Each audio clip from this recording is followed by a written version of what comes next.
The first child of Joyce and Lionel Dahmer was born in Milwaukee, Wisconsin on May 21st, 1960, just before their first anniversary. His name was Jeffrey. It was a very happy time when Jeff was first born, and for a couple of months it was like everything was brand new and very, very enjoyable and happy, looking forward to the future. While Jeff's father pursued his chemistry degree, Jeff grew into a bright and loving child. He was very exuberant. He liked to wrestle. He liked to run around and ham it up for the camera.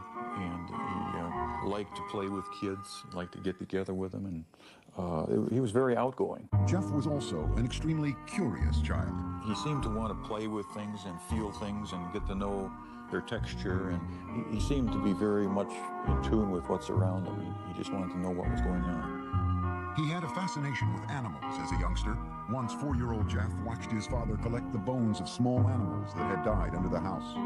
I brought him out, put him in a metal pail just to collect them all in one place, and they dropped in with sort of a clanking noise. And Jeff seemed kind of interested in that noise, and he took a hold and let them drop down in too. You know, in retrospect, everything looks grim and dark and sinister. You know, like, could that be the start of something evil? Well, I have to admit it's simply just the curiosity of a child.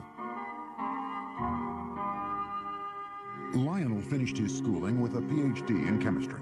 The family moved to Ohio, relocating 3 times before settling down on a nearly 2-acre wooded lot in the town of Bath, an hour's drive south of Cleveland. It was then that Lionel began to notice the previously gregarious Jeff had become shy and withdrawn. He did seem to be awkward socially and just didn't feel comfortable. To take his mind off the move, 7-year-old Jeff was given a dog, Frisky, whom he loved dearly. With the people that he knew or his new pet, the next-door neighbor boy, he was very relaxed. But there was this shyness and feeling of inferiority that we were concerned about at that time. What the Dahmers thought their son needed was to feel more involved, so they let Jeff choose the name of their second son. Jeff named his brother David. Lionel also encouraged his son to participate in activities that would include contact with other kids. What we were trying to do was to involve Jeff with activities with the thought that involvement would lead to human involvement, a forced, almost, interaction. And on the weekends, father and son planted gardens and raised sheep for competition in 4-H fairs. To commemorate their gardening days, young Jeff gave his father a handmade card with a poem. There's a picture of me eating an ear of corn on the front, and Jeff says, "The squash and the pumpkins can never compare to the kind of dad who has curly hair." And it says, "This poem is from Jeff, and I love you to death." When Jeff was 10, his mother was hospitalized and treated for anxiety. From there, his parents' marriage began to fail. Jeff's fascination with nature and small animals continued into his teenage years, when he became curious about what they looked like on the inside. For specimens, he collected roadkill. Riding around the country roads in Bath, carrying garbage bags, Jeff searched for carcasses. Jeff brought the roadkill he found into the backyard of the house, and there in the secrecy of the woods, he dissected the animals. I really have become convinced that that was sort of the starting point in this downward spiral of his. And it was associated with his puberty. And when you have hormones kicking into this terrible mixture, what he's doing, he's investigating insides of animals. And his sexuality was developing at the same time. Teenage Jeff was discovering that he felt sexually attracted only to men. But the thoughts of sex with men became interlocked with fantasies of killing another man and dismemberment. The fantasies excited him, but they were unspeakable. I think it was around age 14 or 15. Started having obsessive thoughts of violence intermingled with sex. And it just got worse and worse. I didn't know how to tell anyone about it, so I didn't. I just kept it all inside. The fantasies included lying next to an unconscious man. For the first time, Jeff's fantasies crossed the line from his mind into action. He devised a plan. He would knock out a local jogger with a bat and lie next to him. On the day he opted to wait for his victim, the jogger didn't run by. He never attempted the clubbing a second time. As he entered high school, his sexual fantasies traumatized him. To escape, he began drinking.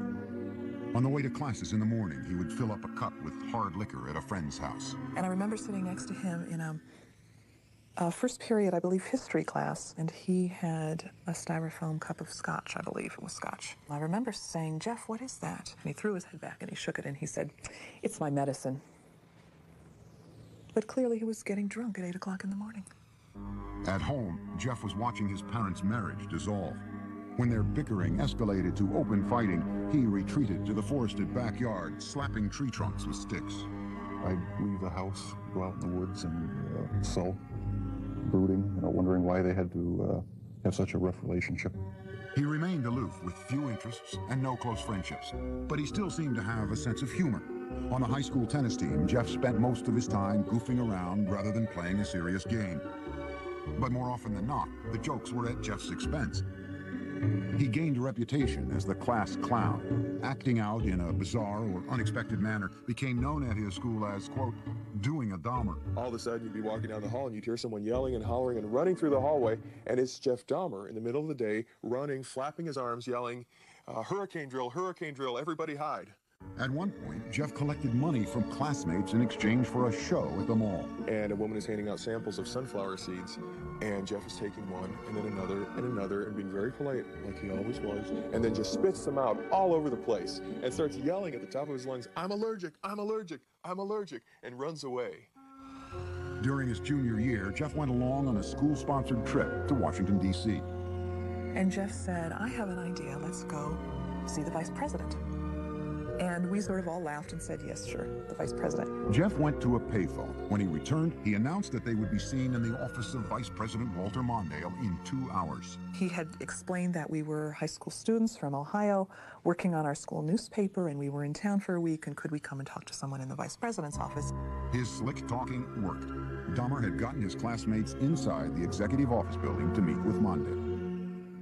In the classroom, Jeff was something of a model student. Very polite to adults, dressed very nice, very respectful to teachers. Did his work. He could be an A student if he wanted to.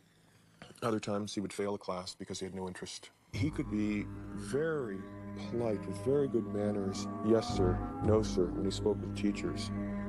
He was perfecting his ability to fool authority figures. But as time went on, Jeff became less interested in his performance at school. No one really knew what was going on in his mind. He didn't open up to anybody. He didn't have any close friends.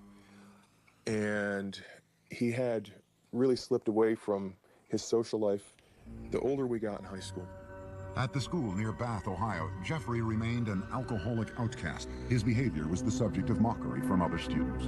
I don't think he connected, he didn't engage with people. So if you don't engage with people, then you give and take of conversation and feelings, then you end up internalizing a lot. You fantasize a lot. And then the next step is to think that some of those fantasies may be real. A step Jeff was ready to make. He would kill his first victim just after high school graduation. For Jeffrey Dahmer, the summer of 1978 started with high school graduation. It would be downhill from there. His parents, after years of open and bitter fighting, divorced. Jeffrey's father, Lionel, moved out of the family house in Bath, Ohio, and into this nearby motel. Unbeknownst to Lionel, Jeff's mother took younger brother David and moved to Wisconsin. Jeffrey found himself home alone. Jeffrey was 18, and like most teens his age, he had active sexual fantasies. But Jeffrey's deviated from the norm to include thoughts of killing his lover. Now, the isolation of the empty family home gave him the opportunity to act out those fantasies. Just weeks after graduation, Jeffrey picked up a hitchhiker along the road. It was 18-year-old Stephen Hicks. I wish I'd just kept on going, but I didn't. Turned around, picked him up, and that's when the nightmare became a reality. Jeffrey invited Hicks back to the house. They drank beers and spent a couple of hours just hanging out. Then Hicks said he had to go, but Jeffrey didn't want to be alone. He attacked Hicks, knocking him out with a barbell, and then he strangled him. Dahmer had fulfilled his fantasy, but he was lucid enough to know that he had committed a murder. He quickly began to hide the evidence. He dismembered Hicks' body with a knife, a skill he had practiced as a younger teen with roadkill. He put the pieces into trash bags and loaded them into his car in the middle of the night. He was heading for a dump site when he was pulled over by the police for drifting across the center line. The officers asked Jeff what was in the bags and why he was out so late. Jeff was trapped for the first time, but he was ready with a lie. He coolly told the cops he was troubled by his parents' divorce and couldn't sleep, so he thought a trip to the dump would take his mind off things. The police let him go with a ticket. Jeff returned home, racked with guilt over the murder. He stashed the bones of Stephen Hicks under the house for 2 weeks. Then he smashed them to bits with a sledgehammer. Behind the house, Jeff spun in a circle, tossing the fragments among the leaves and brush. In August, Jeffrey's father stopped by the house. I said, "Where is your mother? Where's Dave?" And he said, "They're gone." I said, "Well, what do you mean? They're gone, they've left." Jeff's father moved back into the house. He encouraged Jeff to find a job. But Jeff wasn't interested. He spent his days drinking, even getting himself arrested for public intoxication. Lionel took his son to Alcoholics Anonymous meetings and psychological counseling sessions. They had little impact. Nothing could erase the violence and terror his first murder had imprinted on his mind. Only the alcohol seemed to provide relief.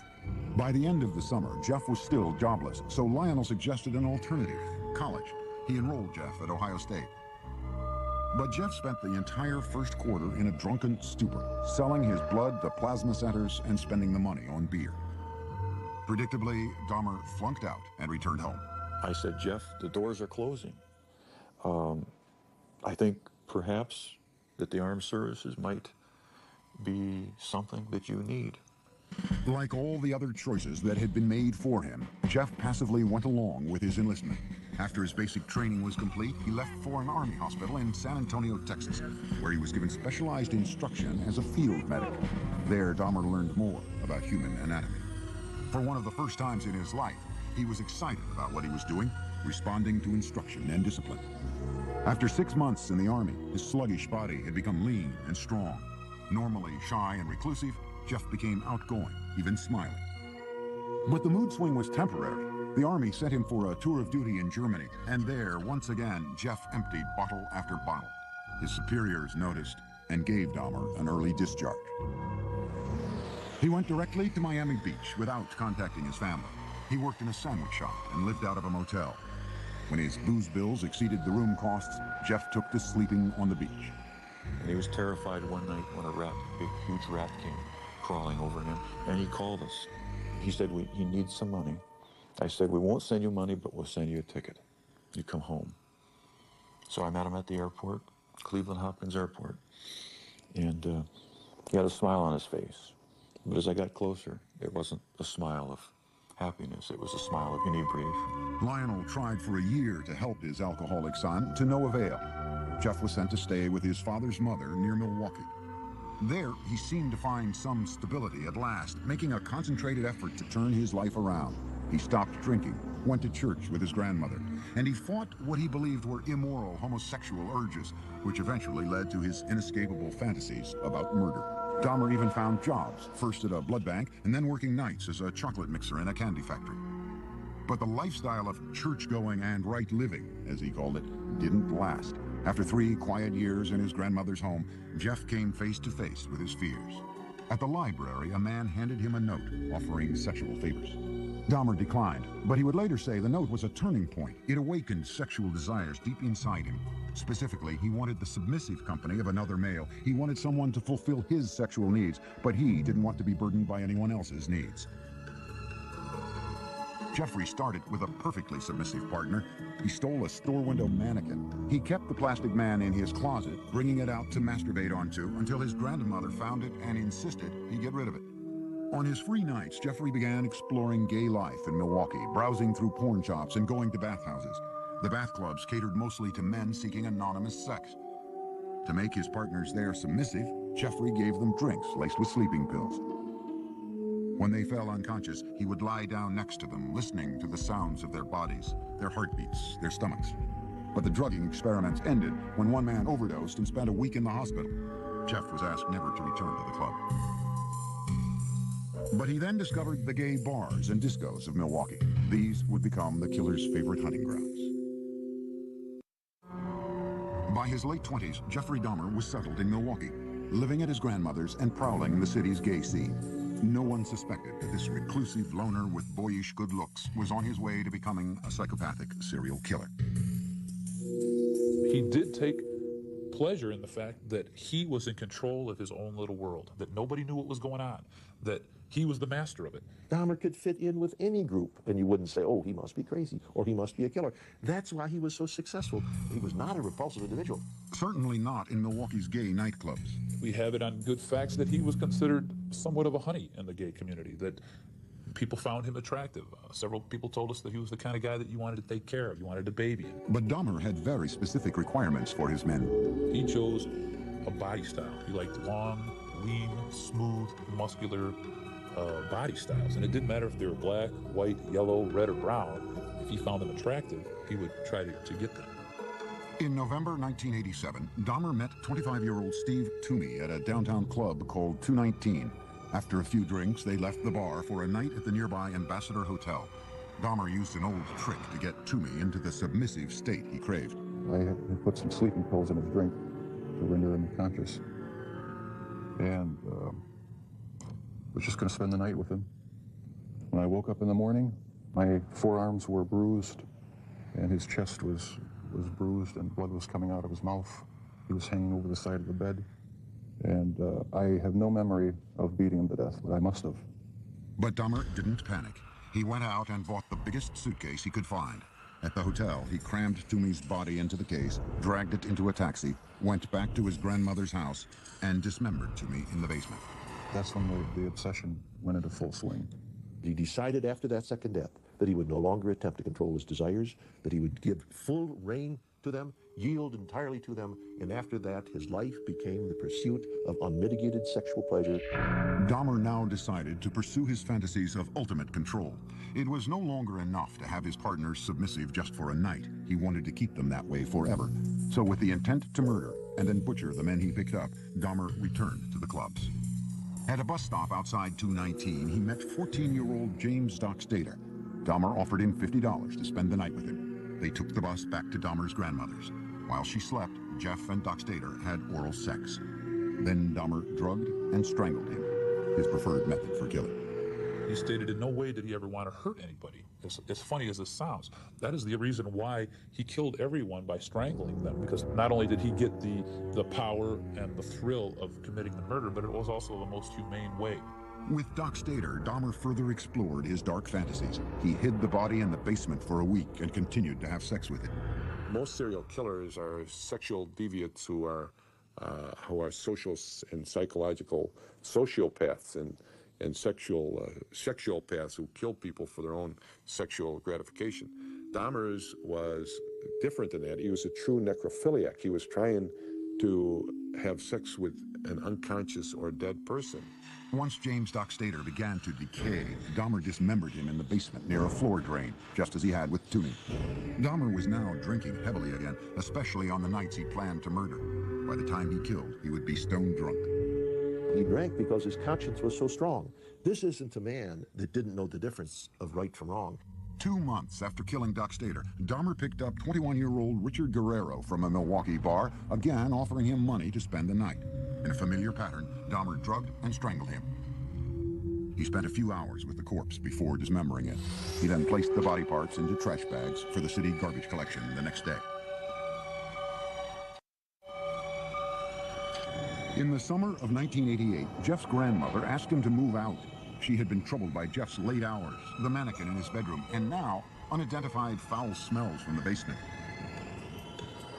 He took an apartment on Milwaukee's west side and immediately accelerated his downward spiral when he approached a 13-year-old boy on a street and lured him into the apartment. Inside, Dahmer scared the boy by fondling him, and the youngster ran from the apartment.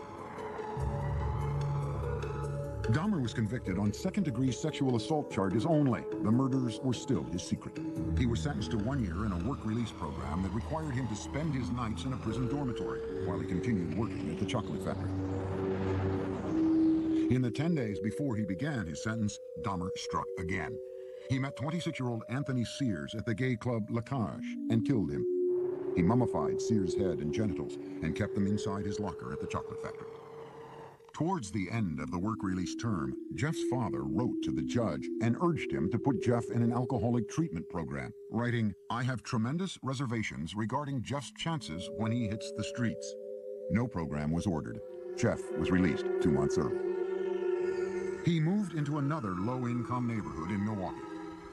The rent at the Oxford Apartments was cheap, and the location was close to the gay clubs. On his own again, he was free to feed his relentless sexual urges. Within 3 weeks of his release, Dahmer began a one-year killing frenzy. He would leave 13 more families, most of them African-American, searching for loved ones who had simply disappeared.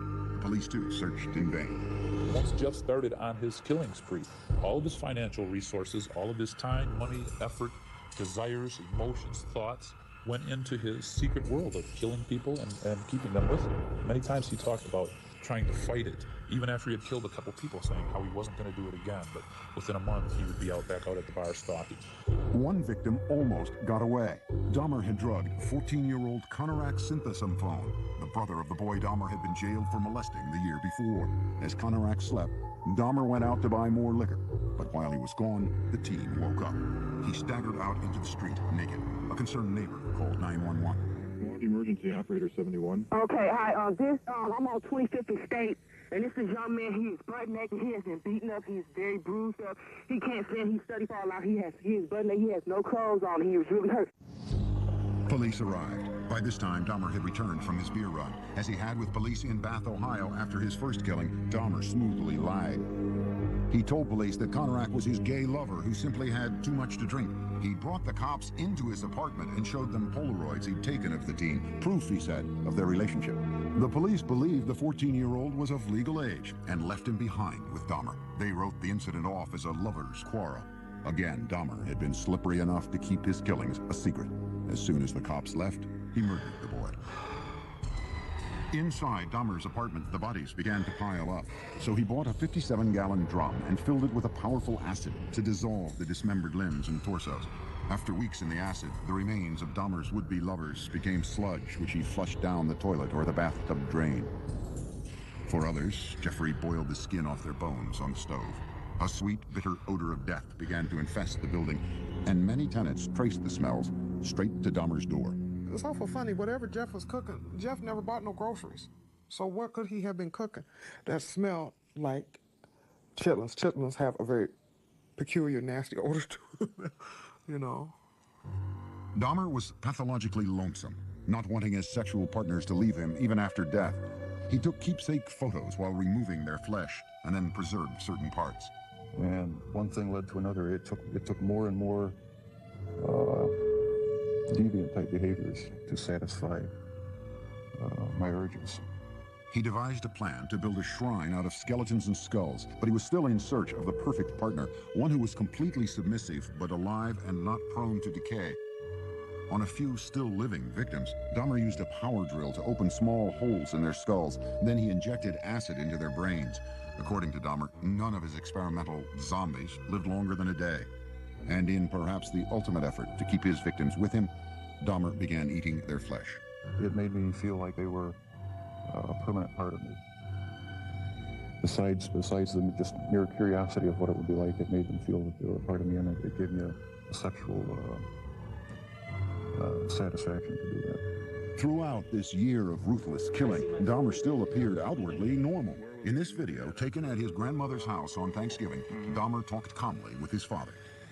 Well, you're looking good. Grandma was saying that she thought that you got quite a bit thinner, but you look fit. I don't know.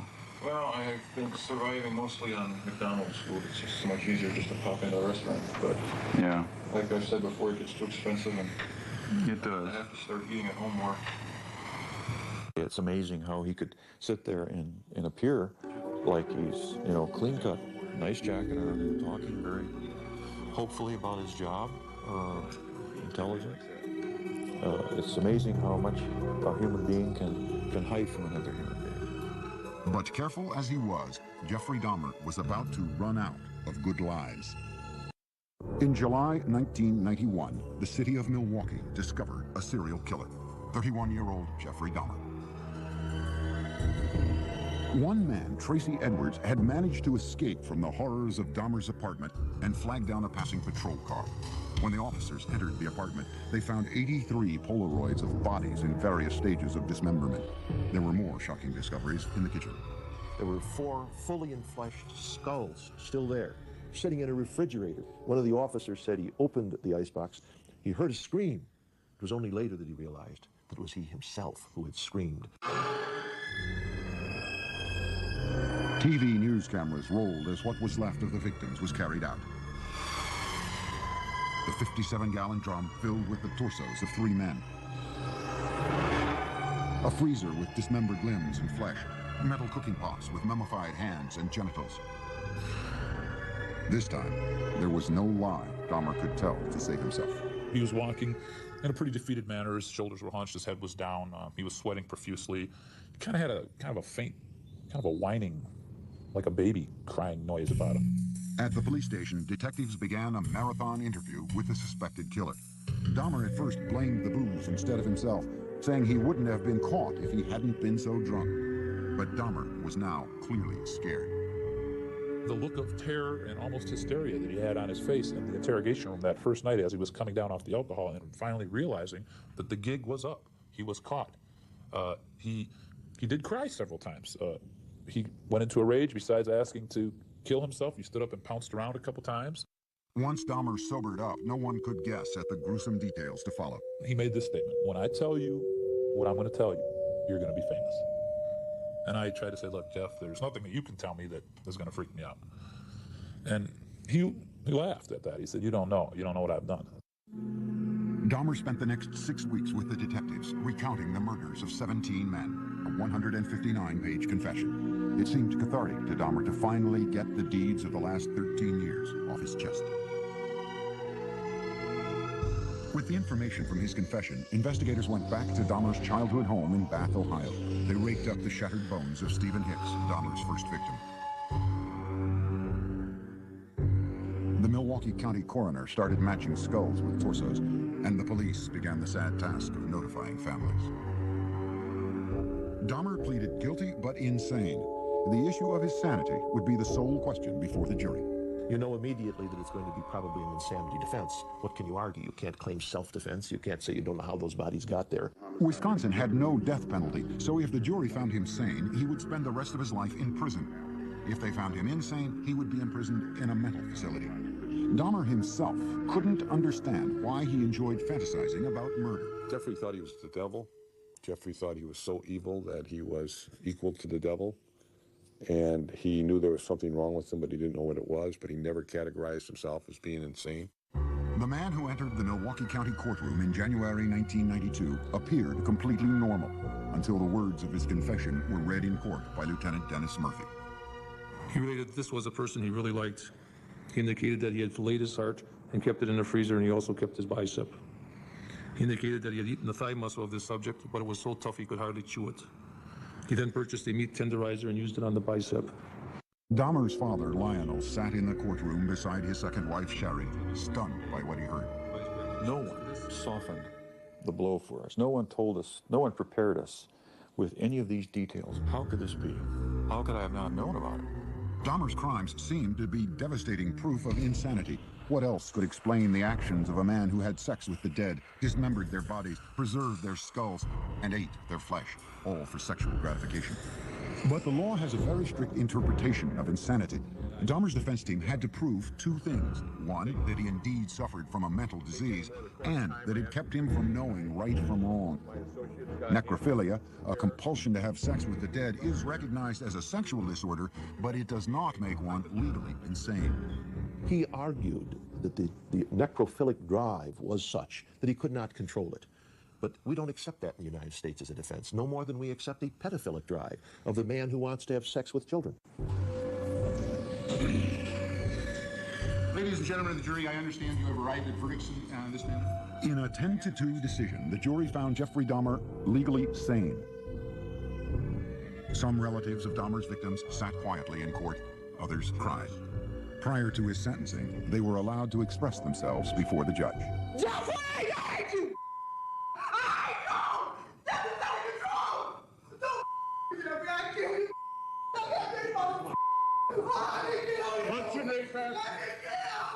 Once order was restored, Dahmer spoke publicly for the first time. I feel so bad for what I did to those poor families, and I understand their rightful hate. I have seen their tears, and if I could give my life right now to bring their loved ones back, I would do it. I am so very sorry. Many questioned the emotional depth of Dahmer's apology, whether a man who killed so routinely had the conscience to feel remorse. The judge sentenced Dahmer to a 937-year prison term, but it would last only a few tormented years. Jeffrey Dahmer's final home was the Columbia Correctional Institution in Portage, Wisconsin. His former residence at the Oxford Apartments in Milwaukee stood as a painful reminder of the lives that ended there. So in November 1992, it was demolished. In his prison cell at the age of 32, Dahmer's life became a conflicted introspection, trying to sort out the blame for his killing nature and seeking divine forgiveness for it. He had spent time in church as a boy and with his grandmother as an adult, but had lost his religion during the murder spree. Dahmer placed the blame for the murders on his atheistic beliefs and the theory of evolution. He said, if it all happens naturalistically, what's the need for a God? Can't I set my own rules? Who owns me? I own myself. Yet Jeffrey was still a contradiction, for he was always quite willing to blame the devil for taking over his soul. The serial killer wondered now what would happen to him when he died. Dahmer decided he wanted to be baptized. Evangelist Roy Ratcliffe was called by the prison minister to talk with the inmate in April 1994. He was a very affable, congenial, likable sort of person. I always felt like I was dealing with a small boy in a grown-up man's body. He could get real excited and interested in neat or cool things that a little boy would get involved in. 1 month later, Dahmer was taken to the prison medical center, where he was baptized in a whirlpool. On the way, we walked by other prisoners who were coming by with mops and brooms and various cleaning devices, and they looked up, and the only one they saw whom they recognized was Jeff. And so they called out in a very friendly, banter, "Hey, JD, how's it going?" And he called back, "I'm going to be baptized. This is great." Dahmer appeared to be making a remarkable transformation in prison. He would ask questions. He would say, but wait, what about this? What about that? So uncharacteristic of the earlier years. Go back to senior year in high school, you wouldn't get any of that. He was so interactive and so concerned about our welfare. He was reaching out. He was rehumanizing. But those dark, haunted fantasies remained with Dahmer. I'll probably have to live with it for the rest of my life. I wish it would go away. I wish there was some way to completely get rid of the compulsive thoughts, the feelings. Dahmer got another reminder of his past when he was visited by Teresa Smith. Jeffrey had killed her brother, Eddie. First thing when he when he came in is apologize for killing my brother. I asked him why my brother, and he said he seen the way he danced, and he liked the way he looked, and he said I was just attracted to him. He said he had strangled him, and then he was trying some new experiment or something with preserving the skull and the body and whatever, and it didn't work. So he had to destroy him. Dahmer had spent his entire adult life as the predator. But now in prison, he became the prey. The notorious serial killer was a target for other inmates. In August 1994, he was attacked in the prison chapel with a crudely fashioned knife. He survived. But on November 29th, 1994, inmate Christopher Scarver, who called himself Christ, bludgeoned Dahmer with a metal rod from the prison gym. Dahmer died on the way to the hospital. Among his last wishes, Dahmer had asked to be cremated. His ashes were split between his mother and father. There are statements in his will and testament that say, I don't want a marker, I don't want a grave, I don't want a funeral, I don't want any kind of... He's saying, I want to be wiped out. But the horrible questions that his life of killing posed do continue, and they defy answers. It's a mystery of mysteries that will never be solved, even if he lived. I don't know that what he was all about would ever be solved, except maybes. It's hard when there's no explanations. Sure, there were red flags in Jeff's life, but no one knew about him. He was so secretive and so careful. To men, but the thoughts of sex with men became interlocked with fantasies of killing another man and dismemberment. The fantasies excited him, but they were unspeakable. I think it was around age 14 or 15. Started having obsessive thoughts of violence intermingled with sex. And it just got worse and worse. I didn't know how to tell anyone about it, so I didn't. I just kept it all inside.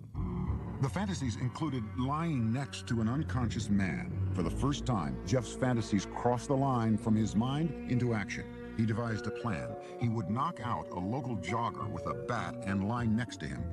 On the day he opted to wait for his victim, the jogger didn't run by. He never attempted the clubbing a second time. As he entered high school, his sexual fantasies traumatized him. To escape, he began drinking. On the way to classes in the morning, he would fill up a cup with hard liquor at a friend's house. And I remember sitting next to him in a first period, I believe, history class, and he had a styrofoam cup of scotch, I believe it was scotch. I remember saying, "Jeff, what is that?" And he threw his head back and he shook it and he said, "It's my medicine." But clearly he was... The first child of Joyce and Lionel Dahmer was born in Milwaukee, Wisconsin on May 21st, 1960, just before their first anniversary. His name was Jeffrey. It was a very happy time when Jeff was first born, and for a couple of months it was like everything was brand new and very, very enjoyable and happy, looking forward to the future. While Jeff's father pursued his chemistry degree, Jeff grew into a bright and loving child. He was very exuberant. He liked to wrestle. He liked to run around and ham it up for the camera. And he liked to play with kids. He liked to get together with them. And he was very outgoing. Jeff was also an extremely curious child. He seemed to want to play with things and feel things and get to know their texture. And he seemed to be very much in tune with what's around him. He just wanted to know what was going on. He had a fascination with animals as a youngster.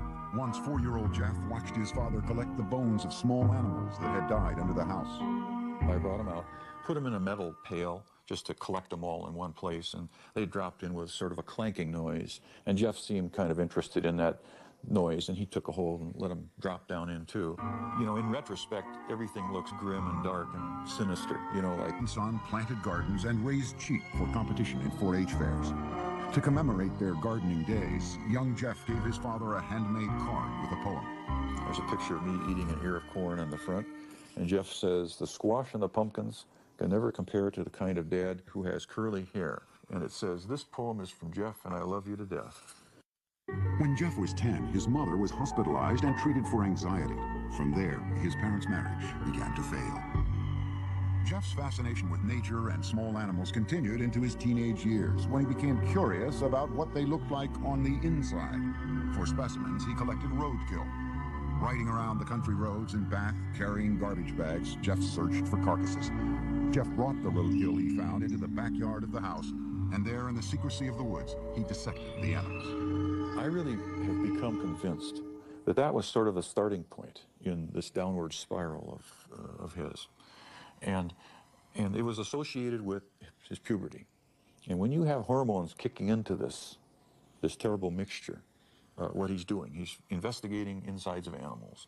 And his sexuality was developing at the same time. Teenage Jeff was discovering that he felt sexually attracted only... He's getting drunk at 8 o'clock in the morning.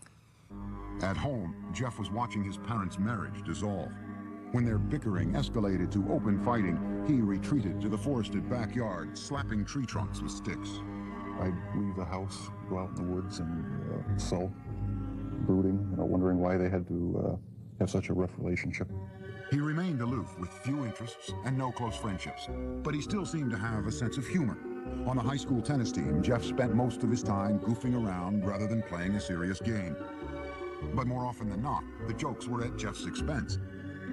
He gained a reputation as the class clown. Acting out in a bizarre or unexpected manner became known at his school as, quote, doing a Dahmer. All of a sudden, you'd be walking down the hall and you'd hear someone yelling and hollering and running through the hallway, and it's Jeff Dahmer in the middle of the day, running, flapping his arms, yelling, hurricane drill, everybody hide.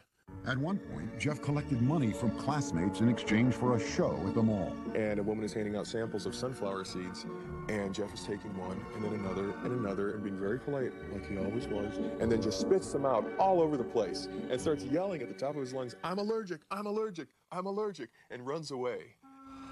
During his junior year, Jeff went along on a school-sponsored trip. Could that be the start of something evil? Well, I have to admit it's simply just the curiosity of a child. Lionel finished his schooling with a PhD in chemistry. The family moved to Ohio, relocating 3 times before settling down on a nearly 2-acre wooded lot in the town of Bath, an hour's drive south of Cleveland. It was then that Lionel began to notice the previously gregarious Jeff had become shy and withdrawn. He did seem to be awkward socially and just didn't feel comfortable. To take his mind off the move, 7-year-old Jeff was given a dog, Frisky, whom he loved dearly. With the people that he knew or his new pet, the next-door neighbor boy, he was very relaxed. But there was this shyness and feeling of inferiority that we were concerned about at that time. What the Dahmers thought their son needed was to feel more involved, so they let Jeff choose the name of their second son. Jeff named his brother David. Lionel also encouraged his son to participate in activities that would include contact with other kids. What we were trying to do was to involve Jeff with activities with the thought that involvement would lead to human involvement, a forced, almost, interaction. And on the weekends, father